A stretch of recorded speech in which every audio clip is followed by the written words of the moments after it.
Tunaposoma maandiko matakatifu, andiko letu la msingi kwenye maombi haya ni kitabu cha Ufunuo ile sura ya 12. Ukianzia pale mstari wa kwanza, maandiko anasema unakutana na mwanamke mmoja ambaye kwamba alikuwa na mimba. Ndiyo. Na huyu mwanamke tayari alikuwa, mwezi ulikuwa chini ya miguu yake. Na juu alikuwa amevikwa jua, alafu mwezi ulikuwa chini ya miguu yake. Kwa nini mwezi uwe chini ya miguu? Kwa sababu mwezi unatawala wakati wa usiku. Ndiyo. Kwa lazima kwamba giza, au mwanamke alikuwa amepewa mamlaka ya giza kuliweka chini ya miguu. Lakini amevikwa jua, maana yake amevikwa nuru. Lakini jambo lingine nasema juu ya kichwa chake alikuwa na taji ya nyota 12. Na alikuwa na mimba. Maana yake mtoto Mungu alikuwa ameshamwandalia mazingira tayari. Ndiyo. Kwamba anapokuja lazima amebeba ile nyota 12. Kwa ajili ya utawala wa mwaka mzima, mwaka na miezi 12. Lakini pia giza liko chini ya miguu yake. Lakini pia amevikwa nuru, jua. Lakini utajaribu kuona ukienda kwenye mstari wa 3. Ndio. Anasema kwamba mstari wa 3 anasema ikaonekana ishara nyingine mbinguni, na tazama joka kubwa jekundu alikuwa na vichwa 7 na pembe 10, na juu ya vichwa vyake vilemba 7, na mkia wake wakokota theluthi ya nyota za mbinguni na kuziangusha katika nchi. Sasa anasema na yule joka akasimama mbele yule mwanamke aliye tayari kuzaa, ili azaapo amle mtoto wake.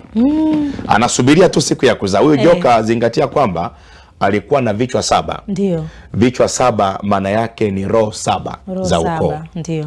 Kwa maana yake hapa Biblia inatuambia hatujui kwamba huyu joka alikuwa na upande wa baba peke yake au upande wa mama peke yake. Lakini kwa mtoto upande ulio na nguvu sana ni upande wa baba. Ndio. Kwa sababu DNA ya mtoto inasoma upande wa baba. Kwa hiyo maana yake huyu joka anasubiria siku ya mama anapotaka kuzaa ili amle mtoto wake. Maana yake mizimu 7 inasogea siku mama anapozaa. Sasa inaweza isile uhai au isimeze uhai wa mtoto, lakini ikameza mafanikio yote, ikameza nyota zote 7. Mtoto toka amezaliwa hakuna mafanikio, ameshamezwa kabisa. Tayari Mungu ameshamwandalia mazingira ya mtoto mazuri ya nyota 12. Ndio. Amemwandalia mazingira ya jua, maana yake kuvikwa nuru. Ndio. Lakini pia ameshamwandalia mazingira ya kwamba mwezi uwe chini ya miguu yake. Maana yake atawale mwezi toka anazaliwa. Ili kwamba hata anapokuja kukua mpaka anapokuja kupata kazi, anapokuja kupata biashara, maana yake mafanikio yake yanakuwa yako kwa kila mwezi. Ndio. Na maandiko anasema kwenye ule mti ulikuwa unatoa matunda aina 12 na matunda yake ulikuwa yanatoka mapya kila mwezi. Kumbe mtu anatakiwa kuwa mpya kila mwezi, apate matokeo mapya kila mwezi. Kabisa. Sasa joka huyo anapokaribia, manake moja kwa moja na vichwa 7, manake ni kwamba pia kumeza siku 7 za wiki. 7 za wiki. Toko nazaliwa, siku 7 za wiki zimeshamezwa. Na mafanikio ya mtu yako ndani ya siku 7. Ndio. Mtu mwingine akasema anapata mshahara ni kwa mwezi, lakini mwezi umetengenezwa na siku 7. Siku 7. 7 za kwanza, 7 za pili, mpaka zinakabilika 4 zote za mwezi, unapokea mshahara mwisho wa mwezi. Unapata faida. Kwa kama mwezi unatengenezwa na siku 7, kadhalika mwaka na wenyewe chimbuko lake ni siku 7. Hizo siku 7. Kwa hiyo wakikamata siku 7 za wiki, wamekamata mwezi wako wote. Ndio. Wamekamata miezi yote 12. Wamekamata maisha yako yote. Hakuna mafanikio maisha yote. Kabisa. Kwa hiyo maombi haya tulionayo na tunapoelekea ibada, maana yake ni kwamba tunakwenda kupokea mafuta maalum. Tulipokea mafuta siku ya Jumanne kwa ajili ya mafungo. Lakini kama kuna mtu ambaye hakupokea mafuta haya ya mafungo, kwamba leo sasa yale yanayotenda kazi kwa sababu unapopokea mafuta ya mafungo haya ni kwamba mafuta haya yanakupa nguvu. Ndio. Ya kuendelea kupambana na hizi roho 7. Ndio. Kwa hiyo na yule atakayehudhuria ibada leo, mafuta tunaenda kuyapokea leo ni kwenye mnyororo ule wa kuendelea kupambana na zile roho 7 za ukoo. Na tuko upande wa baba. Kwa sababu lazima kwenye maombi uanze upande wa baba. Kwa leo tuko roho ya 4. Roho ya 4. Upande wa baba. Siku ya 4 maana yake ni roho ya 4. Ndio. Kwa jua kila siku, hizi siku 7 kila siku unashughulika na roho moja tu. Roho moja. Kwa sisi tunaendelea siku ya 4, kesho tuko siku ya 5, na kuna mtu kesho yuko siku ya kwanza. Tunaamini utajiungamanisha na wewe. Usiseme kwamba tuko ya 4 tunaendelea ya 5. Utakapoendelea na sisi ya 5, ya 6, ya 7, kumbuka kuna 4 kwako zinakuwa umeziacha. Kuna roho 4 umeziacha, na roho 4 zinasimamia vizazi 4. Kwa kama ni kwenye ukija kwenye ufunuo wa maombi haya, kwa tunaposema tuko siku ya 4, manake leo tuko kizazi cha 4 sasa. Kizazi cha 4. Kwenye vile vizazi 7 vinavyomilikiwa na hizi roho 7 za ukoo. Kuhani, naweza nikafunga kwa niaba ya familia yangu, vizazi vyangu? Ndio.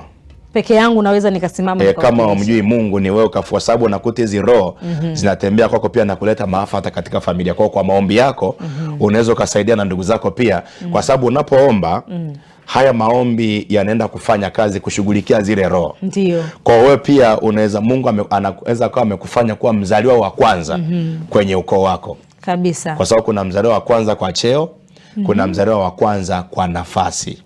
Okay. Kwa hiyo mzaliwa wa kwanza kwa cheo, kwa haki ni ule kifungua mimba. Lakini Mungu anaweza kaamua akampa nafasi yule mzaliwa, akachukua nafasi mtu mwingine akampa nafasi ya uzaliwa wa kwanza.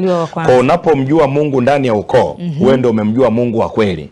Yesu wa Ngomeni. Kwa wewe ndio Mungu amekufanya kuwa mzaliwa wa kwanza, amekupa nafasi ya uzaliwa wa kwanza kwenye ukoo wenu. Amina sana. Na wakati mafungo yanaendelea, nini nifanye ili niwe nimejiungamanisha kabisa? Kwa sababu naweza tu nikasema najiungamanisha na maombi mimi kama Happiness hivyo. Pengine natakiwa nitoe na sadaka yao ya ukoo wote ili nikimaliza siku zangu 14 nijue na ukoo wote tumemaliza, ama nifanye nini? Sadaka ambayo inaweza ikawa ni sadaka kubwa kwenye msimu huu wa maombi haya ni sadaka ya ujenzi wa madhabahu. Ndio. Kwa nini? Kwa sababu tunaposema roho 7 za ukoo, kila mzimu una madhabahu yake. Ni kweli. Na hii tunaikuta kwenye Hesabu. Utaona maandiko anasema unakutana na watu wawili, mmoja anaitwa Balaki, mwingine anaitwa Balaam. Unamuona Balaki anamwambia Balaam kwamba nataka unilaanie wana wa Israeli. Kwamba watu walaani, wapate tu na mabaya. Hesabu sura 23 kuanzia pale mstari wa kwanza anasema Balaam akamwambia Balaki, nijengee hapa madhabahu 7. Ndio. Kwa sababu adui kabla hajaja kuleta mabaya kwako, lazima kuna madhabahu anaitegemea. Ndio. Kwa manake Balaam anamtuma Balaki kwenda kumlaania wana wa Israeli. Lakini ili laana wapate wana wa Israeli, Balaki huwa na uhalali wa kuwalaani wana wa Israeli na laana ikafanya kazi, lazima kwanza ujenge madhabahu. Ndio. Sasa nataka unilaania watu na uzilaani siku zao zote 7. Na tujue kabisa kwamba laana inakuwa na uvuvio wa nguvu ya mzimu. Ndio. Kwa hiyo kama anataka kulaani siku 7 katika wiki yao, anasema jenga madhabahu 7. Kwa maana yake madhabahu 7 kila mzimu una madhabahu yake. Ni kweli. Kwa maana yako sawa kwamba unapambana na hii mizimu 7, lakini pia unapambana na madhabahu 7. Unapopambana na mzimu wa kwanza, vunja na madhabahu ya kwanza. Madhabahu ya kwanza. Pako unapofika mzimu wa 7, manake na madhabahu ya 7 na ivunjike. Amina. Umemaliza. Kwa Kiswahili kifupi kabisa ni kwamba mwanadamu ameshikiriwa na madhabahu 14. Madhabahu 14. 14. Na ijulikane sasa madhabahu ni daraja linalounganisha ulimwengu wa roho na ulimwengu wa mwili. Ndio. Sasa ndio maana unakuta asilimia kubwa watu wanasema naomba sana lakini siponi. Naomba sana lakini sifunguliwi. Ndio. Lazima uombe kwa maarifa, upate maarifa ya kimaombi. Kabisa. Ndio maana hata Mungu alipochungulia duniani anasema kwamba watu wangu wanaangamizwa kwa kukosa maarifa. Ni kweli. Sio maombi. Ujui kama umefungwa na madhabahu 14. Ni kweli. Unaingia tu kwenye maombi na vunja madhabahu ya ukoo. Umeshamaliza. Unatarajia kufunguliwa pale? Bado. Lazima uingie kwenye siku 14 kupambana na madhabahu 14 kabisa, ambazo zinasimamiwa na roho 7, roho 14, 7 upande wa baba, 7 upande wa mama. Kuhani, wakati unazungumza hivyo nikawaza, kuna wale watoto ambao tunawaleta duniani au kuna sisi wengine wameletwa duniani hawawajui wazazi wao.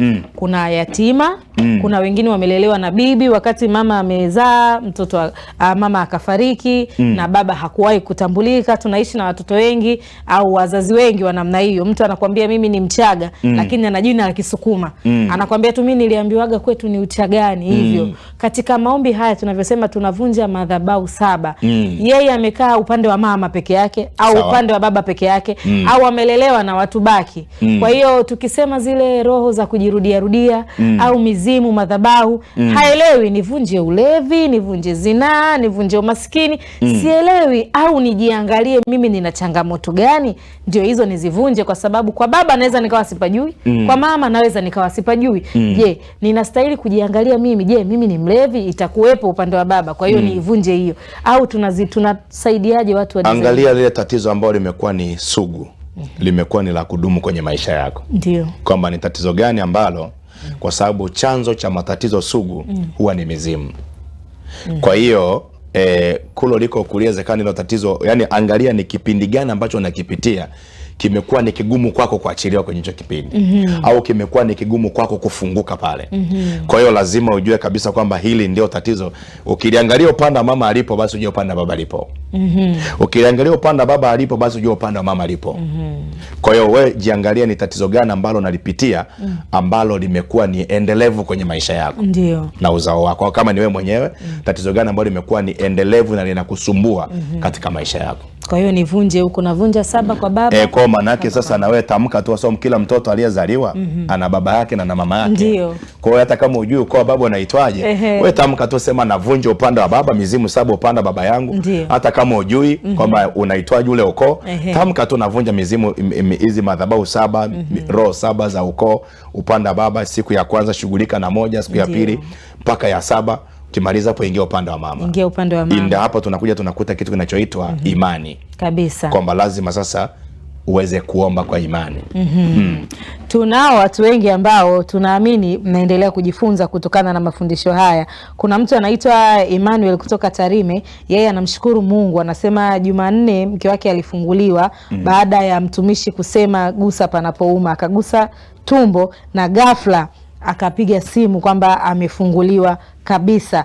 Kwa hiyo kuna watu ambao wanajiungamanisha tu na ibada na tayari wanapokea ufungulivu kabisa. Na wewe ambaye uko mbali, uko nje ya Tanzania, pengine uko nje ya Dar es Salaam, tunakualika kuendelea kujiungamanisha na ibada ya siku ya leo, kwa sababu ibada inaendelea madhabahuni. Kwa hiyo na wewe endelea kujiungamanisha hapo mpaka mwisho wa ibada, ili upokee muujiza wako, upokee yale yote ambayo yalikuwa yanakusumbua, na upokee pia ufungulivu. Tuko katika siku ya 4 ya mafungo, tunaelekea kumaliza zile 7, alafu tunaanza 7 tena za upande wa pili. Kuhani, kwa ufupi, kwa sababu sio ibada ya siku ya leo, lakini natamani kusikia usiku wa chuma hunoa chuma. Ijumaa ijayo tuna siku 6 tu hapo mbele yetu kabisa. Nao ni mkesha mkubwa. Ukisikia chuma hunoa chuma, maandiko anasema ndivyo mtu aunoavyo uso wa rafiki yake. Ndio. Watu wengi sana wamepoteza nuru ya uso. Ndio. Watu wengi sana wamelemazwa katika ulimwengu wa roho. Ndio. Biashara haiendi, mafanikio, unajua ukisema chuma unoa chuma. Sasa mtu anajiuliza siku hiyo tuende na vyuma kwamba kwani Musa atakuwa na ina usuje, lakini chuma ni nani? Chuma ni wewe. Mimi sasa ndio chuma. Ndio chuma. Na ndio maana ndani ya mwili wako Mungu alipokuumba alikupa kitu kinachoitwa madini chuma. Madini chuma, ndio. Sijui kama sayansi ilishapita.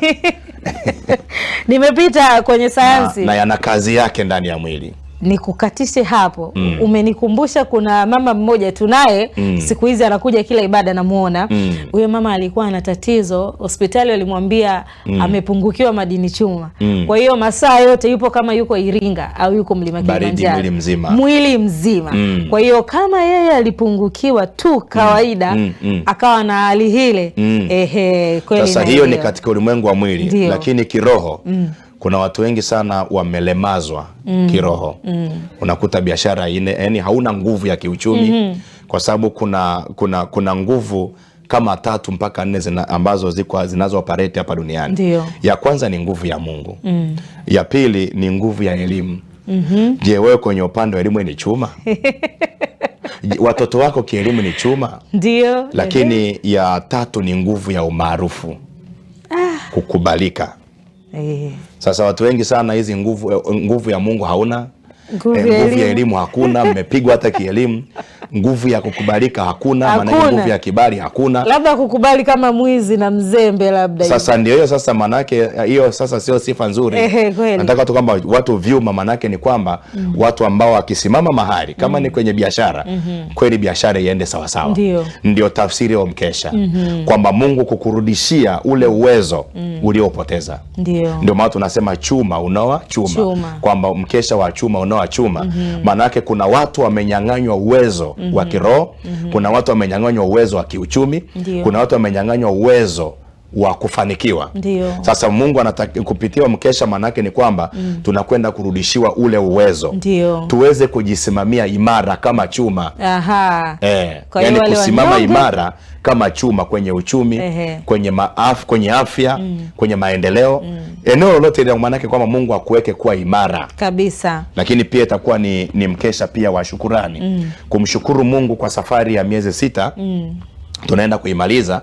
Tukumbuke kwamba tukimaliza mwezi wa 6, kuanzia mwezi wa 7 kwenda mwezi wa 12 kuna miezi 6 mingine. Kwa na hapa tunakwenda kuchukua nguvu ya kwenda kumaliza mwaka. Kabisa. Na utukufu wa mwisho siku zote huaga ni mkuu kuliko wa kwanza. Kabisa. Ijumaa ijayo siku wa chuma hunoa chuma, ni mkesha mkubwa sana. Tumesikia hapa jinsi ambavyo tunaenda kurudishiwa ile nguvu yetu. Kama ulitoka kwenye chuma ukawa plastiki, ukawa unajificha ndani, kuna sehemu wakisimama watu 4 5 wenye nguvu, wewe unapiga hatua 2 3 nyuma, uweze hata kuzungumza. Unaweza kuwa una point ya msingi ya kuiongelea pale, lakini ukiwaangalia walio kuzunguka unanyamaza kimya. Unahisi utakalo liongea wewe litaharibu kila kitu. Yani mambo yanabadilika pale. Kwa hiyo unabaki tu kumnongoneza mtu, "Embu sema pointi hii." Wewe huwezi kuizungumza.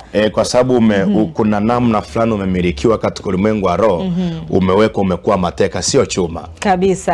Kwa hiyo tunakukaribisha katika mkesha mzuri ambao utaanza saa 12 kamili ya jioni, lakini unaruhusiwa kufika mapema sana, kwa sababu kuna watu hapa Dar es Salaam wamesema tarehe 27 mbali, tarehe 26 tunakeshea hapo.